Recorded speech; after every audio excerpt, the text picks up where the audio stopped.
you've got the stability of a paycheck, right? The stability of a paycheck is like king. And to leave that, whoa, careful. Joy, pain, sunshine, and rain. Remember that song? That's kind of what it's like for me. Carry on. The reason we're having this conversation today about money is because I actually asked my wife, Lydia, what would you want to know? What would you want to know about the entrepreneurial lifestyle and how to do it? Her mind immediately went to, how do you manage your finances, or how do you view your finances as an entrepreneur? Because it seems so different. She comes from a very traditional background, 9-to-5 job, worked for a school. And so the same check comes in every 2 weeks or whatever. And there's a very kind of straightforward way to manage your finances. And this has been pretty tough for her, this transition from that traditional style to the ups and downs of entrepreneurship. So I'm excited about this. I love that, because you're basically coming to us saying, okay, here's the question I was given. I need some help answering this. Exactly. The beauty of this whole conversation is learning from each other how we've been able to navigate this. Welcome back to another episode of the Entrepreneurial Family Man podcast. Woo-hoo! I am Chris Niemeyer, here with my good friends Christopher McCluskey, Jamie Slingerland, and Michael McGreevy. We are just four guys crazy about our wives. We love our kids, and we want to kill it in business. And this show is a safe place to talk about those domains, the realities of those, the tensions between them, the topics that sometimes are hard to address. And today, as Michael alluded to, being prompted by a great question from his greatest fan, his own wife, how do you manage money as an entrepreneur? There's a roller coaster that can happen when you're not having that steady W-2 kind of paycheck. And so we want to dig in today to this important topic, because if you don't have money coming in, you're really not in business. And so how do you handle this relationship with the income, the ebbs and flows, the seasons of feast and famine? We want to dive in today and talk about 3 mental shifts you need to make to manage money. I've known Michael my whole life. Michael McGreevy has always been my money mentor. At a young age, he always saved his money. He always did a really great job with it. And then I always just look up to Michael for just teaching me how to manage money wisely. So thanks for that, Michael. What are you talking about? I was a train wreck for the first 30 years of my life when it comes to managing money. I don't know if you think you're funny or... You haven't always done that. I thought you were like the money guy. Like that's what you coach people on, right? Financial responsibility and everything, Michael? Nope. Thank you. Oh, man. All throughout my 20s. Yeah, I have no idea what Jamie's doing right now. We're confusing McGreevy with another popular guy named Dave Ramsey. Yeah. Oh. Steve McCovey, Michael McGreevy, Dave Ramsey. We just get confused on this podcast. It took me a minute there. I'm wearing this crispy white button-down shirt, so I'm like a little tight today. Sorry, missed it. Well, let's get into this first mental shift, first of all. And it's to set aside profit regardless of how much income you're making. That means even if you don't have enough income to pay off every bill and take care of all of your expenses, to faithfully set aside at least 10% of your income. And I love this old book, The Richest Man in Babylon. I just reread it recently, and I got away from doing this, and I'm just excited about doing it again. So I set up a completely separate account where I just take a piece of everything that comes in, and it automatically goes out to that account, and I don't touch it. Because the funny thing that happens, what I'm starting to see is you have about the same amount of money left over, whether you set aside that money or not. It's like some kind of magic trick. I don't know how it works, but that's the way it works. I do think this is a critical issue because, Michael, like you were saying at the beginning, Lydia, having drawn a regular paycheck every 2 weeks or whatever as a teacher, that's the way the vast majority of at least the Western culture works. We work our jobs as employees. We collect a paycheck once a month or every 2 weeks, and it's pretty much the same amount. Maybe you get bonuses or incentives if you're in a sales position or whatever, but you can pretty well say, okay, this is my job, then this is how much I've got to live on, and you kind of operate in that flow month to month if you've got any amount of wisdom and forethought, discernment at all. But for the entrepreneur, boy, it can be feast and famine. And when it's famine, it's terrifying. But when it's feast, wow, is it tempting. It's so easy to do all the things you've been waiting and dreaming about doing, because suddenly you can look around yourself and think, well, nobody else can do these things, but I can because I'm an entrepreneur. And a real quick pullback on the reins says, no, I can't because I shouldn't. Discernment is really called for to say, this is the time in some plenty to be blocking out for the day of want that is going to come sooner than I could wish for it. So taking things out into envelope systems or differing bank accounts, some kind of a very predictable and controllable system that allows you to create that same predictability for yourself that you would have had if you were somebody else's employee. Happily, you're not constrained like that, but we need to put some constraints upon ourselves, or most of us will really start spending very foolishly pretty quickly. So, Chris, what you said, there's gold in here in terms of the mental shift you have to make. And I think, you and I maybe come to this point from a different position. So how has that worked for you practically to do this type of really of activity of profiting first, right? That which is a recent book that's popular, but like Michael said, it's time tested and true. The Richest Man in Babylon. Just set aside at least a tenth of what you're doing. So how has that worked for you practically with your businesses these past years? Yeah, when we were back in Florida, so this is going back about 25 years or so, the kids were young. I was in my first truly entrepreneurial venture as a private practicing psychotherapist, and I knew that I didn't know what I was doing, but I have mentioned here on the podcast before, I was working with a mentor who was helping me, and this was one of the first things he emphasized. So we actually began working a very simple system. You might even say antiquated now, except Dave Ramsey still talks about the same kind of a thing. Instead of just doing a paper budget, put it in literal envelopes. Take money out that goes into cash and set it aside. So on the personal front, that's what we were doing to have all the monies there. But I did something similar then in the business in starting to move monies around to different accounts. And by the time I transitioned into coaching and settled here on the farm, I would say we have now, I'd have to count them up, but it's either 8, 9, maybe even 10 different accounts that we use through our bank. And happily, our bank is a locally owned bank. They know us well. They don't charge me anything for additional checking accounts. And many banks, they either don't or they won't if you'll go talk with them. But the ability for me to see the money that comes in and to move it out, not just on paper, but literally in those different accounts. I've got some things like our biannual retreat that we do every 2 years. We do a monstrous retreat, costs more than $100,000 to finance the thing. If I didn't push that money into that other account every single month when the money's coming in and just see it build up over time, I would get to that retreat and be panicked because there'd be no way I could come up with that money that quickly. So how does that work practically? Do you automate into that account every so often a certain percentage, just knowing you've got a budget for that every 2-year event? That's right. And now primarily it's the person who keeps our books who does it for me. But yes, there are certain parameters that I've just set on those and they happen automatically. Word of the week.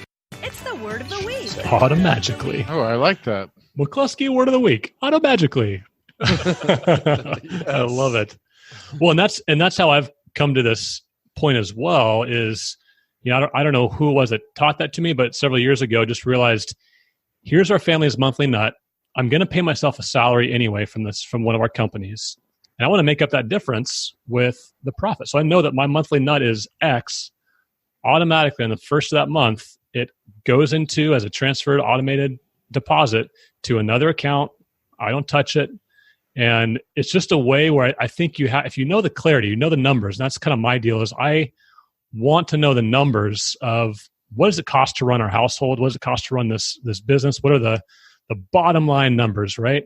And to have that discipline to just say, this is going to be automated. I know it's going to be there, feast or famine. This is going in because, and this really gets to our second point, the second mental shift is to fill your barns during the winter, to have the reality check that there's going to be feast and famine. You have to weather the ups and downs of entrepreneurship. So guys, let's talk about that for a minute. How do we plan for that? How do we manage that practically in seasonal businesses? I think you just got to start doing it. A company or a corporation will get somebody to feel really safe by giving them a weekly paycheck, the same way as when I had a job as a teacher, or before that I even worked for my family business. They have a benefit where they set up the retirement for you and they do a match. And it makes it really easy to say yes to that when they're giving you free money or they're compelling you to take this benefit. And so I think we need to give ourselves permission to just start doing it, because it feels really good when we see month after month that, okay, my savings and my retirement is adding up, or my emergency fund is adding up. So that was really hard for me when I first started to be an entrepreneur, but it happens magically, like McGreevy was saying earlier, about like if you put the 10% away, well, McCluskey coined the phrase, but McGreevy was saying that's the way it works, right? Anybody says something brilliant, it ultimately is attributed to Michael. Goes to Michael. He's got everything I can get. Well, he's got an art exhibit of these barnwood signs with all of his special sayings emblazoned on them. But what McGreevy said was, you put the 10% away, and you're sort of dumbfounded that you don't even feel it, that you still have money left over to do groceries and pay your bills. And that's the same thing when you set up a retirement account or an emergency fund, where you do it on auto pay and it just hits it every single month. And then you just get used to it like you would any other bill. And it happens automatically. I don't know about you guys, but I'm lousy at my job when I don't have any money and when I can't pay my bills. And so something you mentioned earlier, Jamie, is peace. Like, peace can make your life better in so many ways and make you such a better business owner. And I was seeing this in my own life when I had these downturns in my business, especially a couple of years ago. Right after these feasts, I would have these famines and I'd be all stressed out, and I wasn't living my life out in the way that I knew I wanted to. And so that peace affects so many areas of my life. And I recognize that I need something in place here to weather these ups and downs and these storms. And so over time and through some coaching, I made that a priority, and I set up a number of what I needed in order to get through a downtime. Because one of the things that's true is this too shall pass. You're not going to be in a downturn forever, and you're not going to be at the top of the mountain forever. And so just seeing those cycles in my business and recognizing them and being prepared for them, so when they did come, I could go to that storehouse and pull out that money. And yeah, it wasn't fun to spend it, but knowing I had that peace and that security that I had a way to get through this without having to crawl to Mr. Potter or whoever else I needed to get money from. If you guys know the It's a Wonderful Life movie. Won't you please? Can't you see what it means to my family? I'll pay any sort of a bonus on the loan, any interest. If you still want the building and loan, George, could it possibly be there's a slight discrepancy in the books? No, sir, there's nothing wrong with the books. I've just misplaced $8,000. I can't find it anywhere. What have you been doing, George? Playing the market with the company's money? No, sir, I haven't. Well, what about all your other friends? Well, they don't have that kind of money, Mr. Potter. You know that. You're the only one in town that can help me. I've suddenly become quite important. Well, what kind of security would I have, George? Have you got any stocks? No, sir. Bonds? Real estate? Collateral of any kind? I have some life insurance. $15,000 policy. Yes, how much is your equity in it? $500. $500.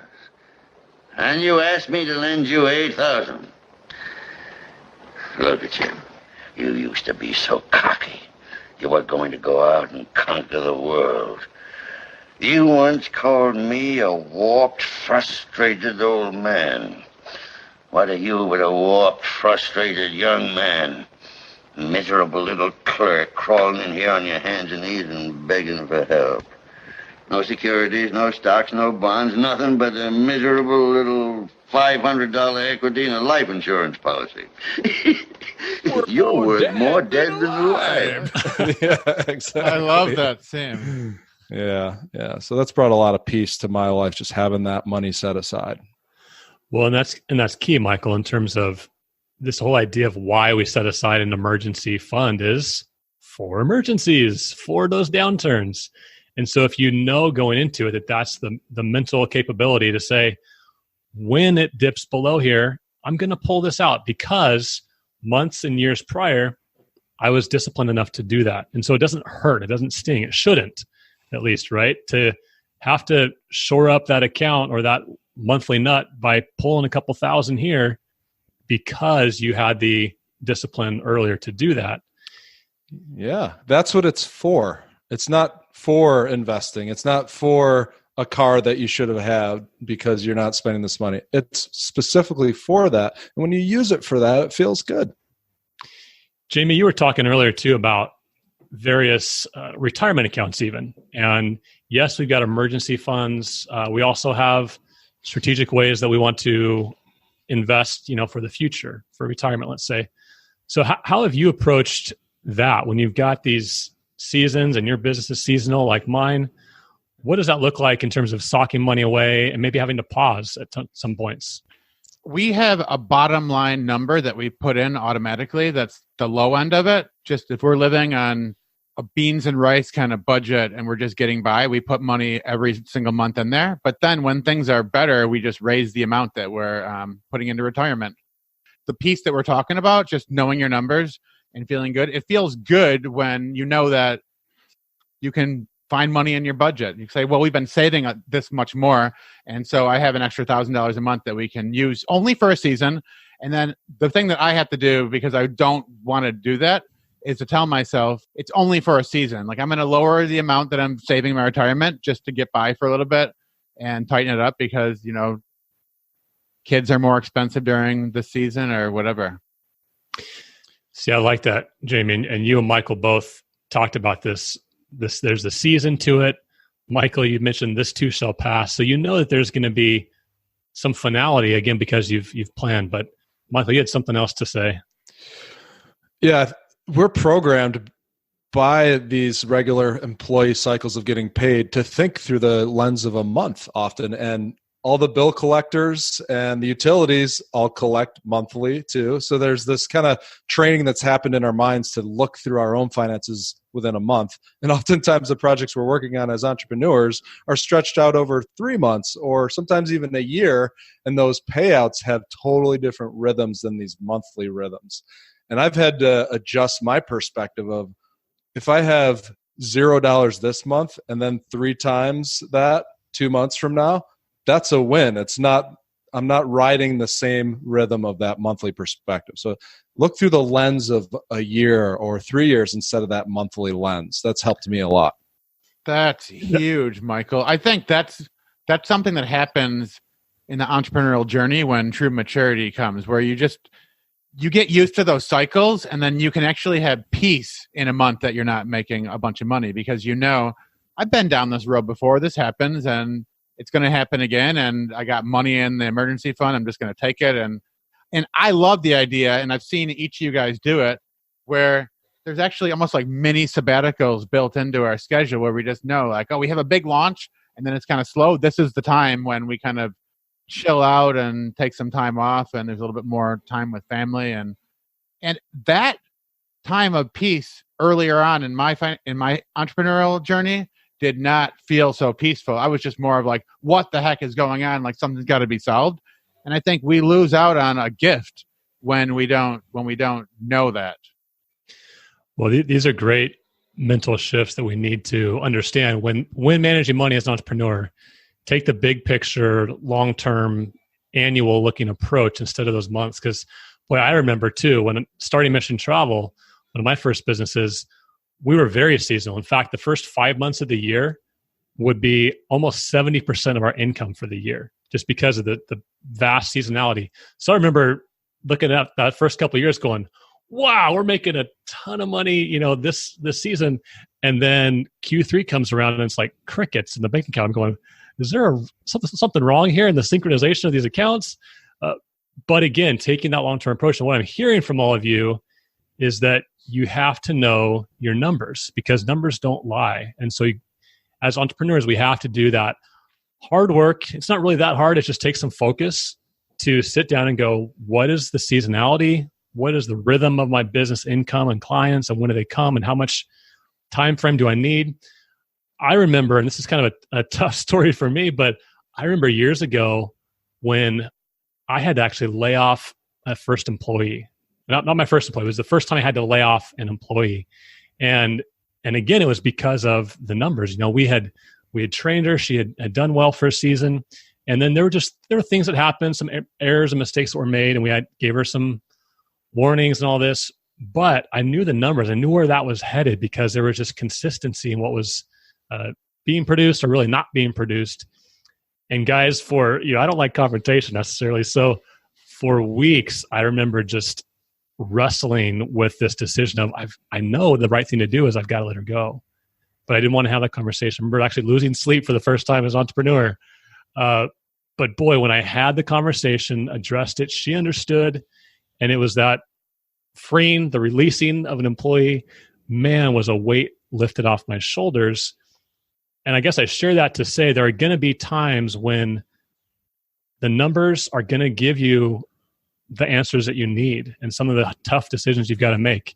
Maybe it's pulling out extra from that emergency fund. Maybe it's having to cut a big expense, somewhere. But that mental shift of filling your barns for winter is a key one.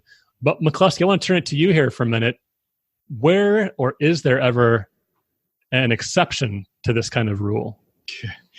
Yeah, boy, we talked about this before recording because it's I think it's a little scary to have a talk that we're all for, as agreed upon and emphatic about as what we're discussing right here, and to put in the exception. But reality is, life happens. You're making other plans and then life happens.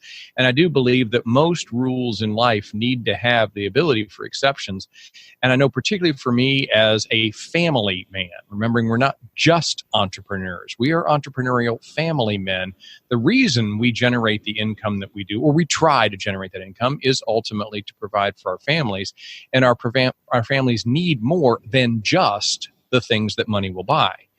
And so I do believe that there are times, I can go back to when I was here on the farm launching my coaching practice, and I took a course with a gal, that very brilliant businesswoman, and she was saying that as you build your business, you want to just start socking away a lot into a nest egg to have that emergency fund. And she said you really don't want to do anything major until you have 3 to ideally 6 months worth of living income just sitting there.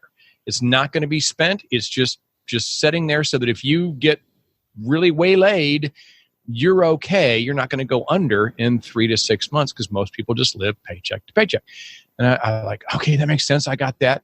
And then you get down to the hard work of actually trying to get 3 to 6 months of living wages set aside while you're trying to grow a business. And man, I was flying all over the country because the internet wasn't what it is now. So I had to go be in person and all. Money was flying out my door. It wasn't flying in. And my kids were still growing up. Time is still marching on. And so there came a point, I can recall it very clearly, because I had been in prayer over the thing, anguishing over this, and it suddenly dawned upon me, maybe it was God, maybe it was just my mind saying, wait a minute, this gal is single and she's got no kids. Her wisdom is wisdom, but it may not be wisdom for every person in every situation and every season. And for me, the season of that time was to capitalize upon a window that wasn't going to return for me with my kids. And so we began periodically a process of, as a couple, my wife and I, talking about what a season was calling for, what the budget would allow, what we should be socking aside and what we should instead be drawing upon, or even investing in with money that's not secured, credit card purchases at times, to ensure that as we go through life, knowing that there's always going to be some measure of debt in some areas, that sometimes we said, you know what, I'll choose financial debt over experience debt, relationship debt, season of life that's never going to come again kind of debt, that you'll always look back and say, oh, golly, I wish we would have ...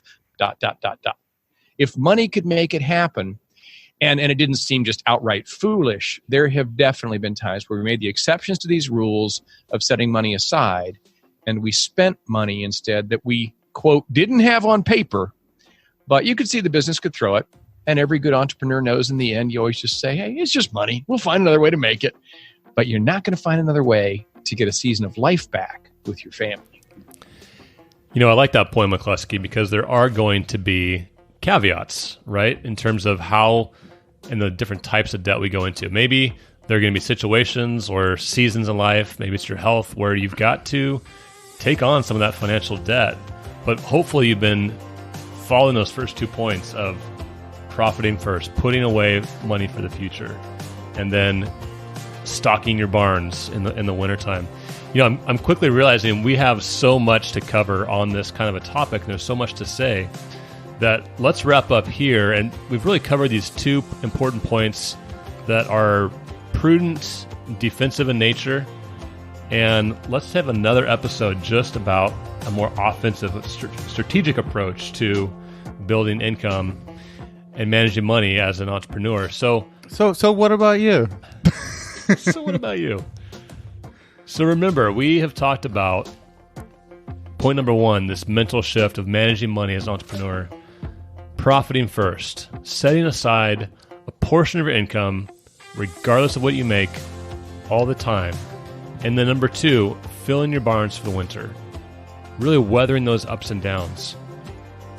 So what about you? When it comes to these mental mind shifts you need to make of managing money as an entrepreneur, which of these shifts do you need to make? Do you need to start setting aside, automating some ways to put away money each month? And then really look at your business. Are you in a business that's seasonal? Do you know there's going to be ups and downs? Fill your barns for the winter and be ready for when those seasons come. Oh, it's so good. Thank you for listening to the Entrepreneurial Family Man Podcast. Visit efmlife.com to connect with us and others like you who are pursuing success in enterprise, family, and marriage.